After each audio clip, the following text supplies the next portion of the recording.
Hi, everybody.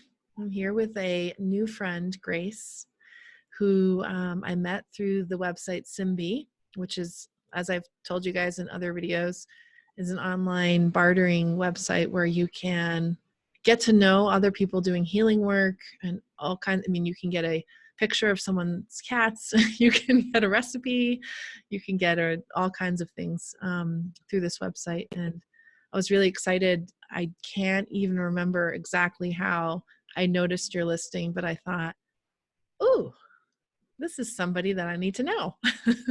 So it was really great to connect with you there. And I'm really excited to have a chat with you today and learn about what it is that you offer and the kind of healing work that you do. So if you want to start just by explaining whatever you want to explain.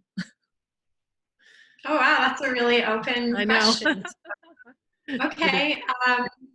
Well, so I'm Angelica Grace Solii, and Angelica Solii is the name that I use when I'm doing my healing work, and Grace is what I go by on the day-to-day.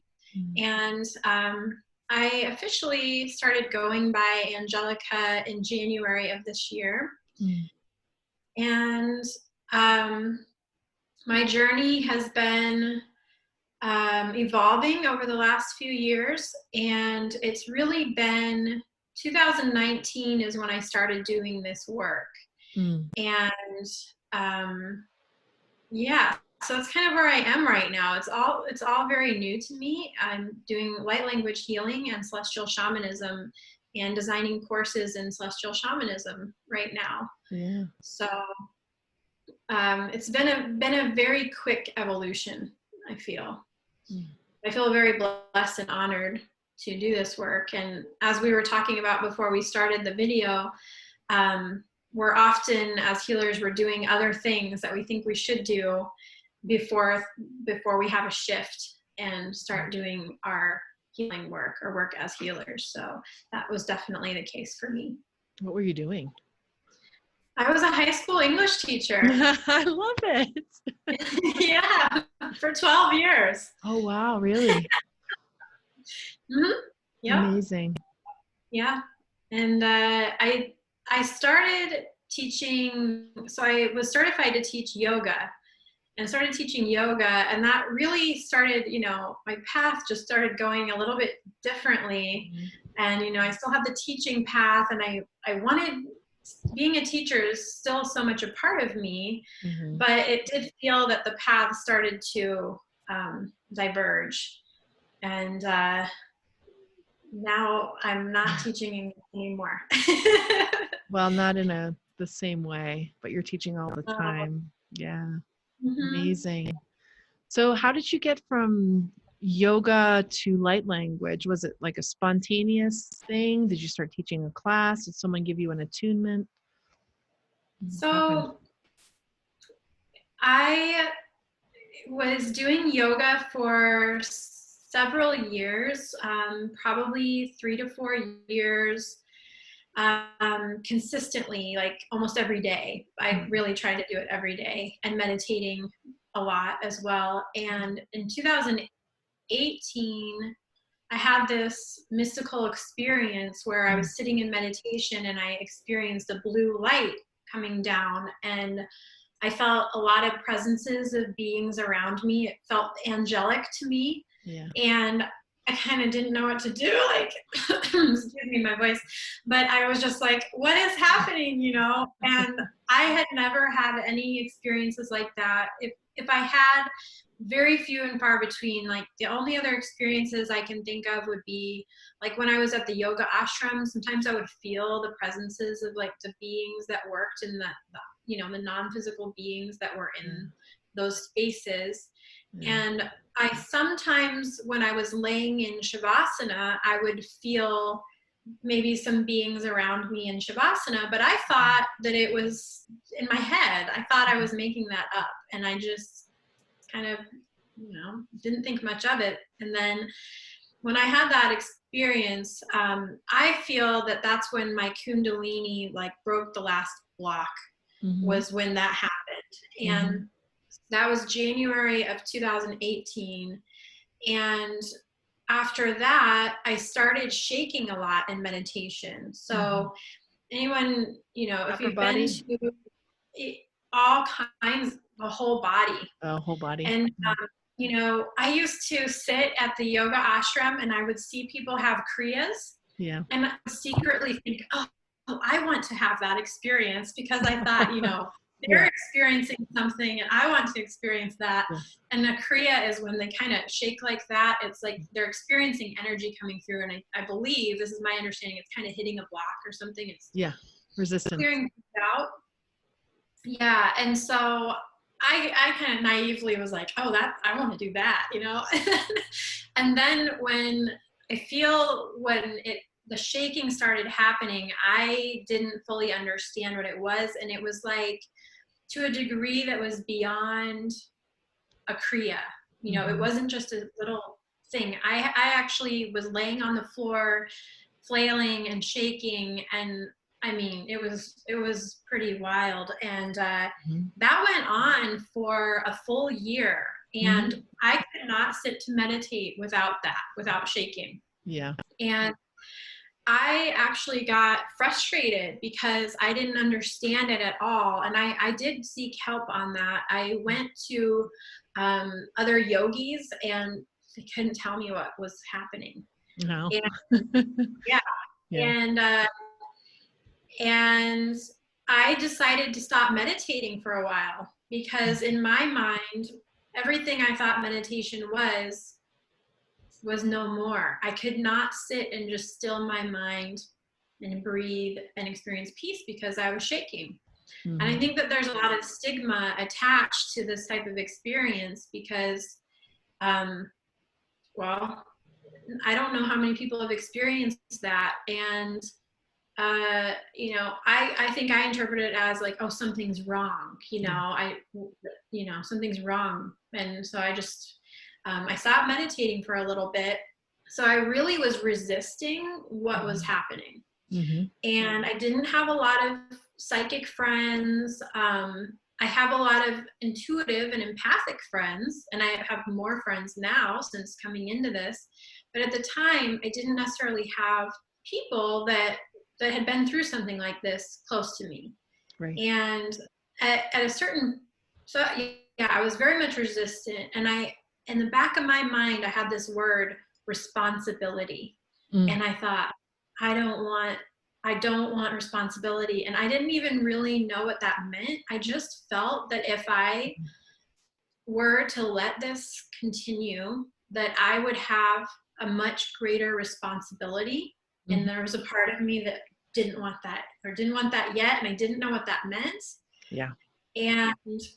But I did come to a point where I missed meditation so much. It was so important to me that I was like, oh, I'm just going to do this. I'm going to see what happens. I'm just going to totally relax into it. Let what wants to happen. And I did. And I shook like crazy. But my understanding now is all of that shaking is breaking up the density and releasing old stuff out of the body. And it's nothing to be afraid of. And I've since met other people now who've experienced this shaking as well. And I can find, there are a few videos online of different people who are speaking about this kind of thing. But I think a lot of people probably keep it private, more private. Yeah. I tried to Google too. Body shaking during meditation, like that's what I was Googling. And then, so speaking of Googling, I once I let that come through, in January of 2019 is when I started speaking language in meditation. And I had no idea what it was at all. I was Googling speaking strange language in meditation, like no idea. It took me, that came through in around probably February of 2019. It took me about 2 to 3 months to figure out what I was speaking. And I was working with a shamanic counselor at the time on a totally unrelated topic. It was relationship issues, that topic. And I mentioned to her in passing, I said, sorry, I lost my train of thought. Oh, I go, by the way, I'm speaking this strange language in meditation and I don't know what it is. And she goes, oh, you mean like light language? And it took me back a moment and I thought, well, that would be a very fitting name for it. That feels right. Mm-hmm. And then that got me off to searching all about light language. And I found Yvonne Perry's book, Mm-hmm. and she wrote the book Light Language Emerging. Mm-hmm. And I went to, it just so happened that within like a 2-week period from the time I finished that book, she was putting on a workshop in celestial shamanism. Oh, cool. Shamanism training. And I went to that and all the pieces came together. Like everything made so much sense. And I understood that this is my path. And very and cool. It took some time to get there. Yeah, no kidding. Yeah, it was I'm a hypnotherapist. I work doing hypnotherapy and somatic releasing, body work type things, and many clients shake that way. And so it's normal for me now, but I remember my first client that I had who did that. And I was like, wow, I do not know how to support this and hold space for this. I learned quickly. And again, also had similar releasing. For me, it was my lower body never really shook, but my upper body did. Lots and lots of heart releasing and throat and neck movements, but the lower body never needed to shake for whatever reason. But I had the same Googling experience, like, what is this? I did know they were kriyas. I was told intuitively, these are kriyas. And I was like, the heck is that? And there's not really even a lot of information about that either.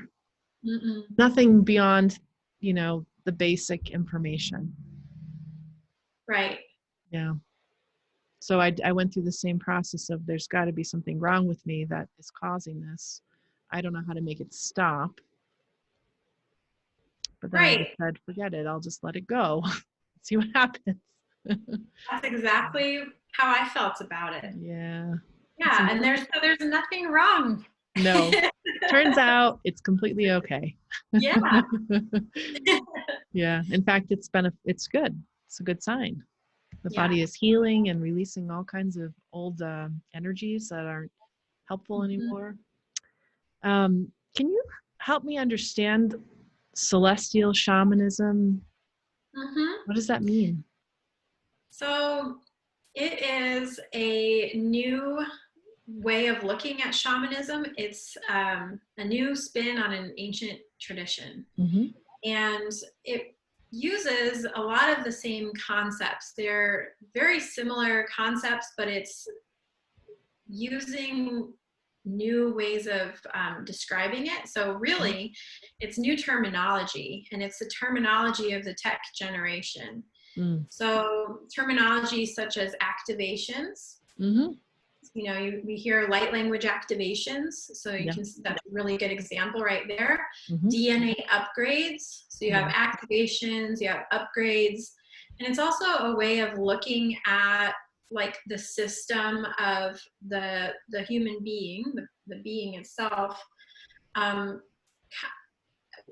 not to have a sterile approach, but it's like kind of like a computer, like there's viruses, there may be bugs, you might need to do defragging of the system, and you need ongoing upgrades. And just like you need to upgrade your iPhone every however many years, you need to upgrade your system as well, or you will, as part of this ascension process and or healing process.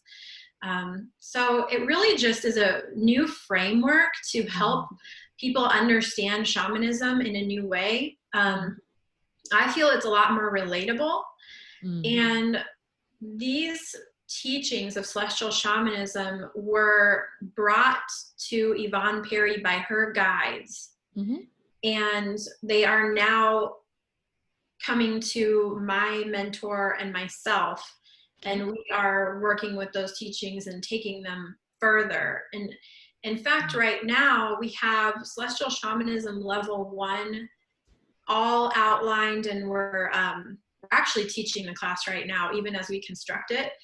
We have our initial students enrolled in that cohort.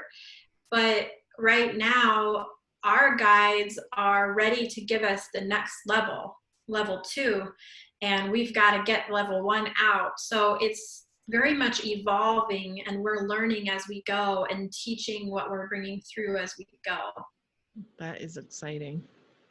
It is exciting, and I feel a lot of people are getting similar messages, and it's you know, up to this community to bring all of it together, fit all the pieces together. Do you have a lot of people in your community now? Do you feel like you have like a nice group of friends and a network of people who are receiving similar messages? Yes. Yeah. Thank God, huh? Yeah. Yeah.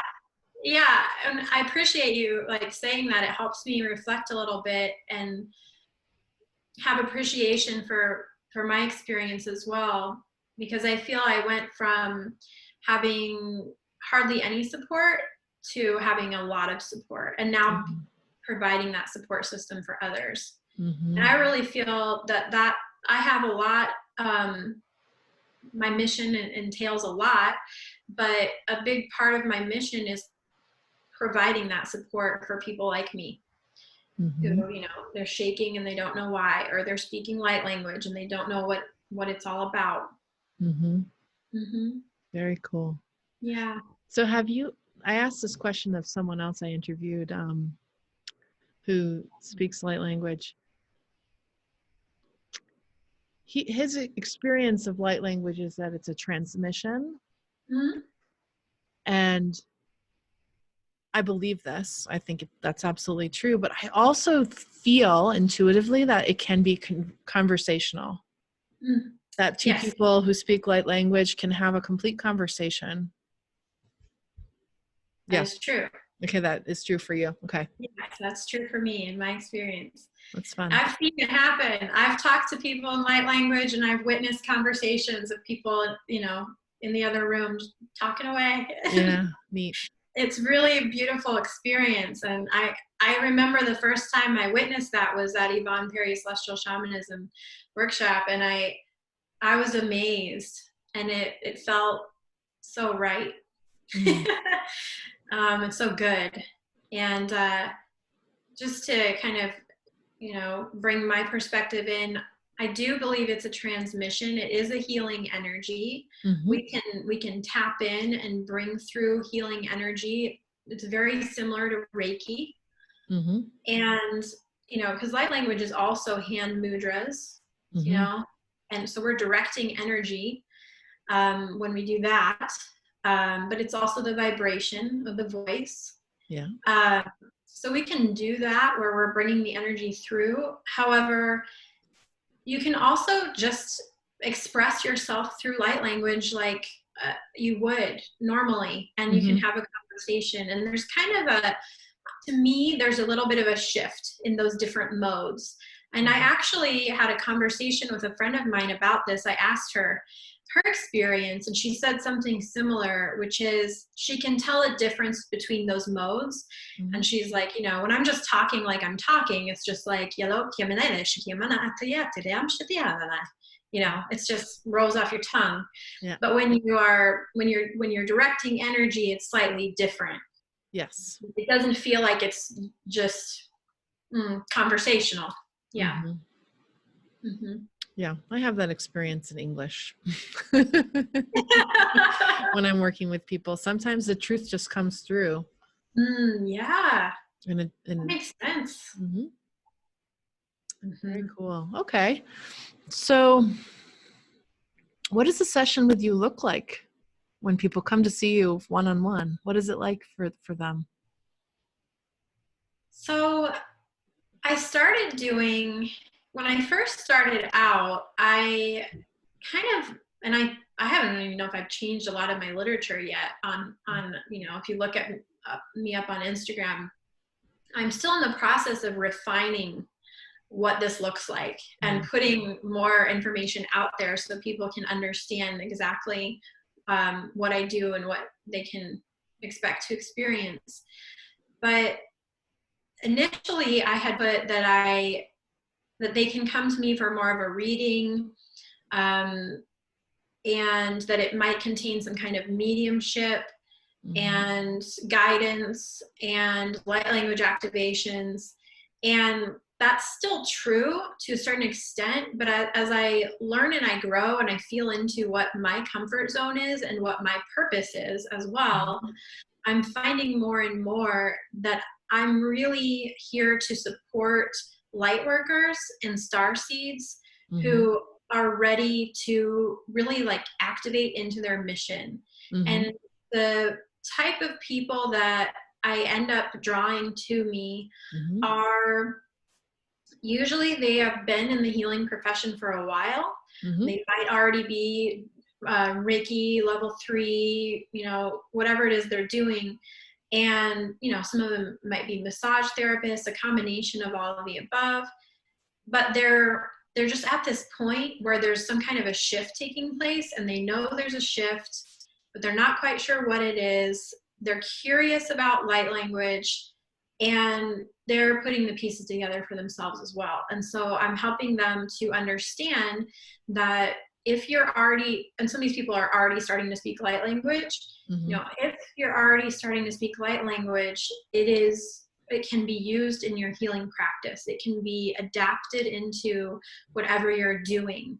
And so it's like similar to the experiences that you and I have had, I feel, with like the shaking and whatever.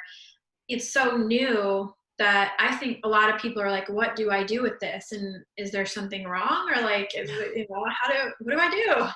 And so I'm here to help them understand how light language is, like, to me, it's the next level of energy healing. Yeah. And then that's celestial shamanism.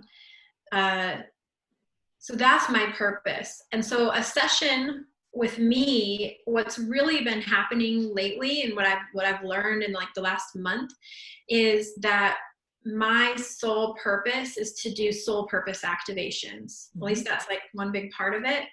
And that's where I'm really helping people break those kind of blocks to help them step into their purpose even more, you know. Nice. I think a lot of people like, oh, I thought I was already doing what I'm supposed to do. And it's like, oh, no, there's more. There's always more.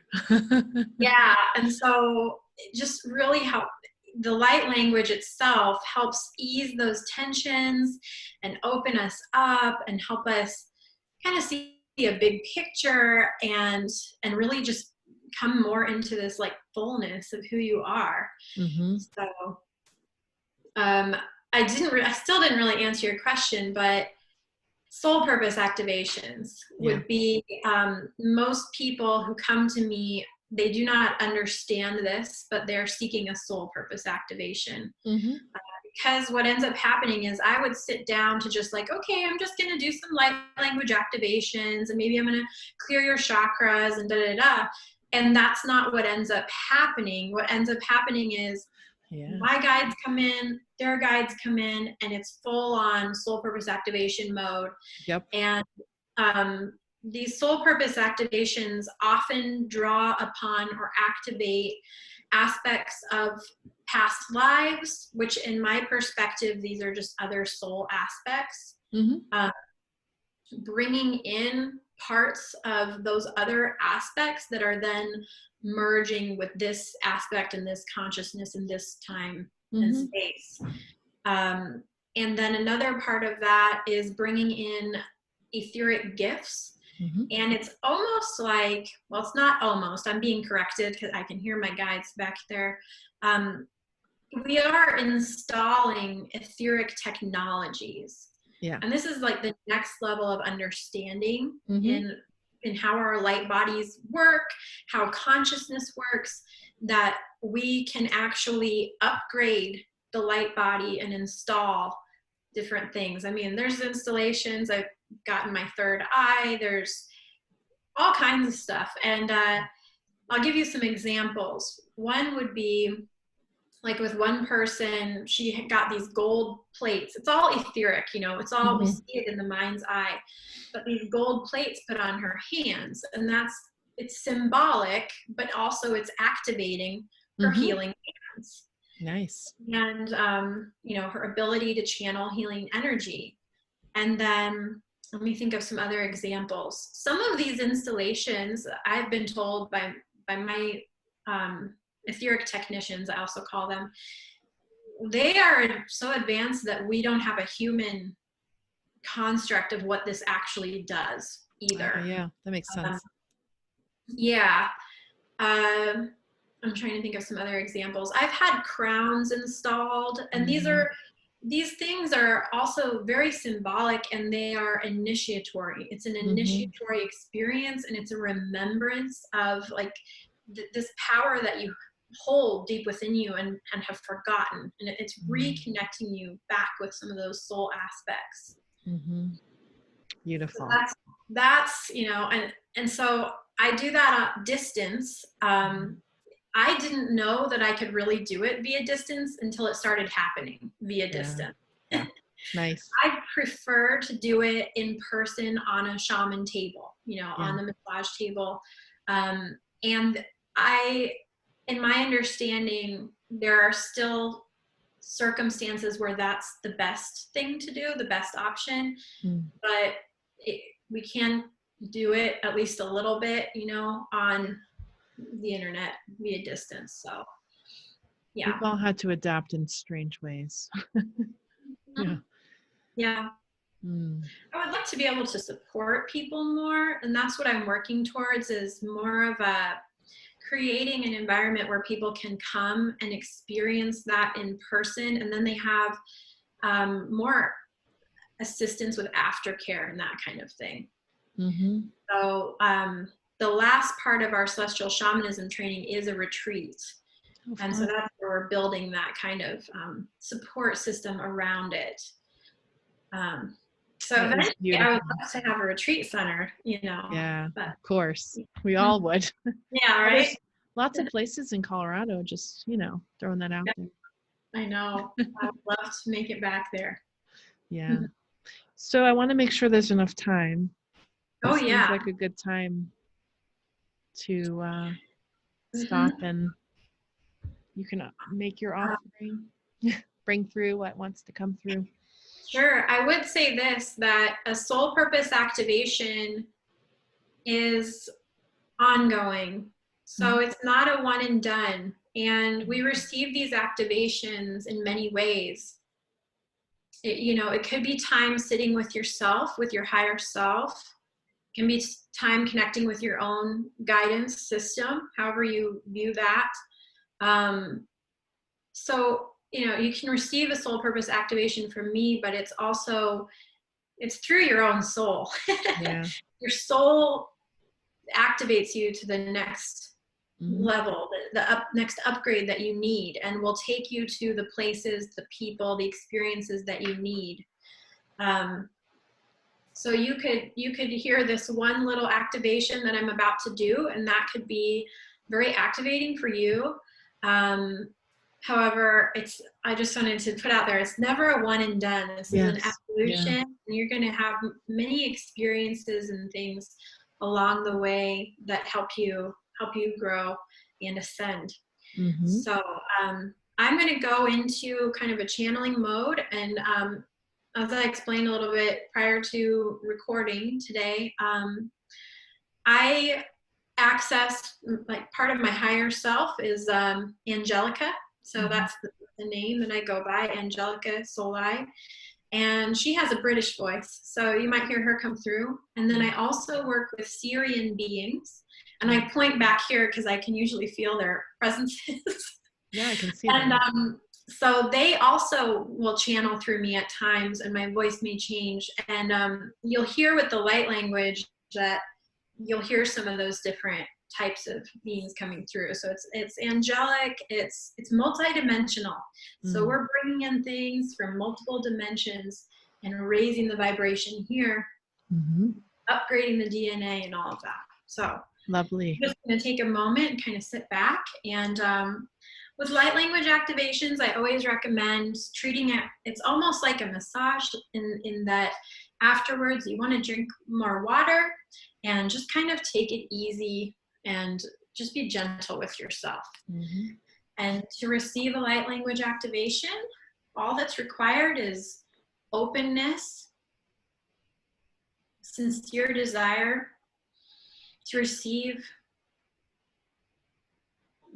the medicine that's in your highest good and the highest good of all mankind. So I'm just setting an intention here for a moment.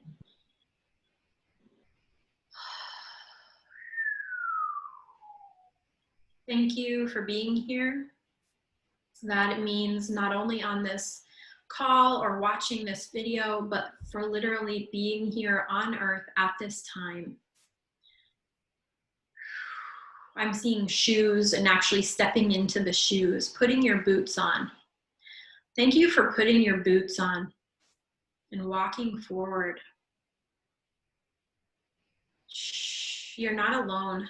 There are many with you at this time. Okay, so I'm getting some visualizations, more of a message coming through to start. So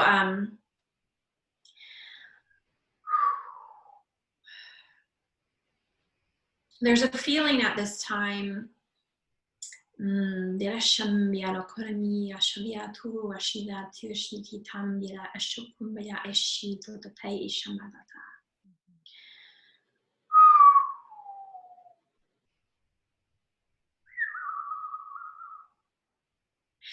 Really what's wanting to come forward right now is this idea that there are many boots on the ground and they are coming together. So instead of these light workers all spread out with their many different shoes on the ground and their many different locations, they are starting to come together with their marching orders and marching in line forward, bringing them together, the masses of light workers together so that they can march forward. Not everyone alone doing their own thing, but together. Ooh.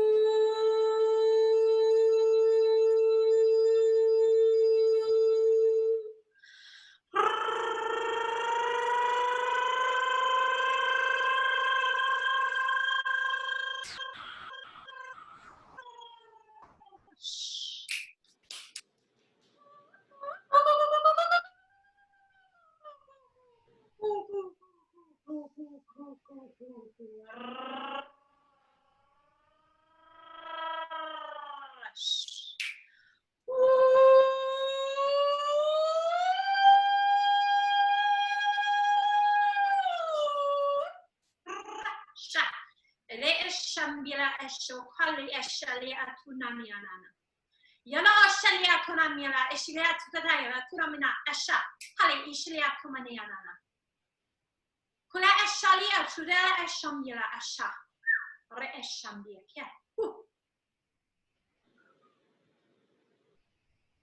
So you are called to service and you are supported.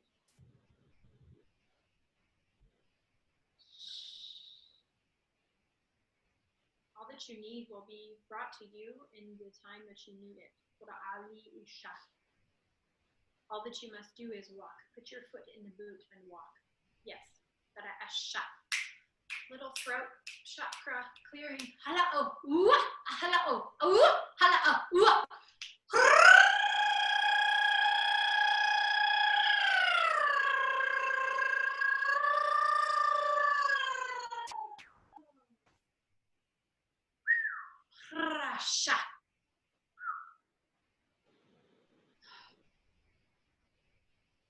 All right.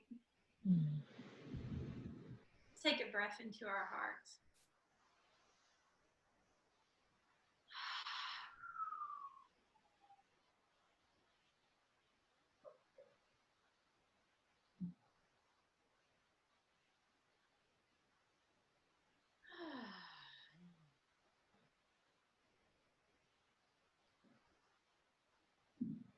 So some gentle aftercare is recommended. Maybe some time to yourself. You know, anyone who watches this video, just taking some time in meditation to kind of integrate and absorb. So it's my pleasure. No, thank you. That was great. Yeah. It's very cool. I had a lot of images come in. Yeah. I want to share any of them. You did not have to do that. I don't mind. I saw a being on the top of a cliff. It Mm. was like a horn that she was blowing and Mm. calling to attention all of the beings that are kind of under her governance. Getting everyone's attention, giving everyone some boosting them up, a lot of boosting them up, and comforting and letting everyone know that, like you said, we're all together. Yes. Yeah. Mm-hmm. It's And exciting. we'll know what we need to do when the moment is there. Yes. Mm-hmm. Yeah.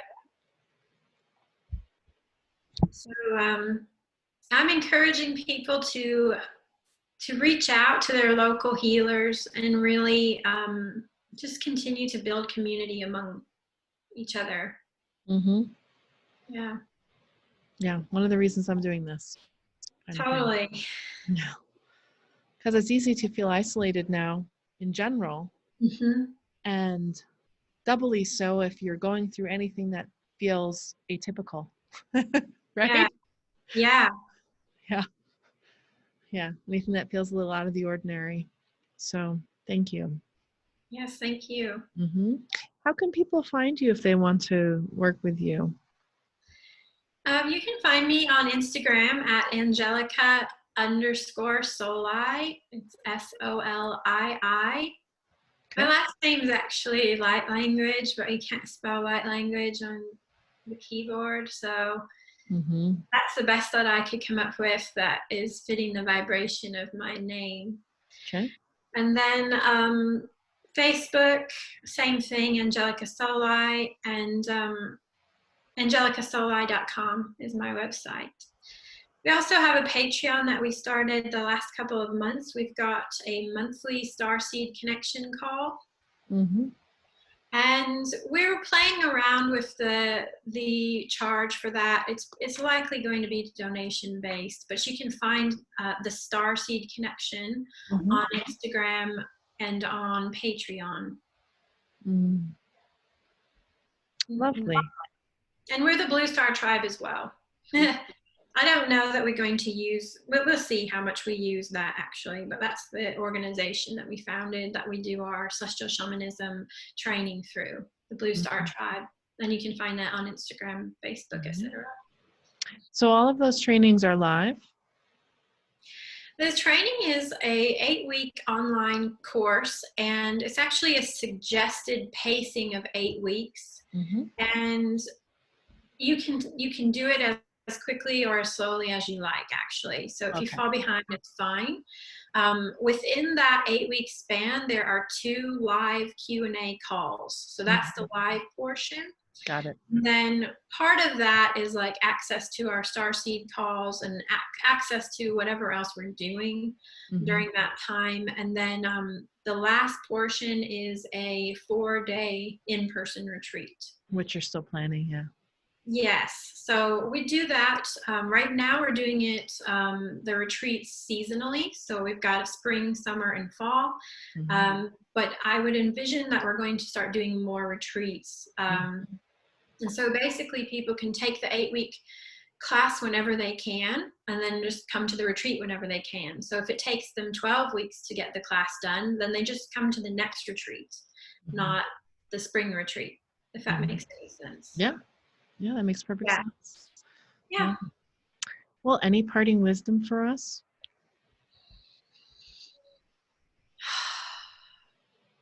Just, this is partially channeled, it's like partially my higher self, partially me, whatever, but just to go within, sit with yourself, sit with your soul, sit with your higher self, trust.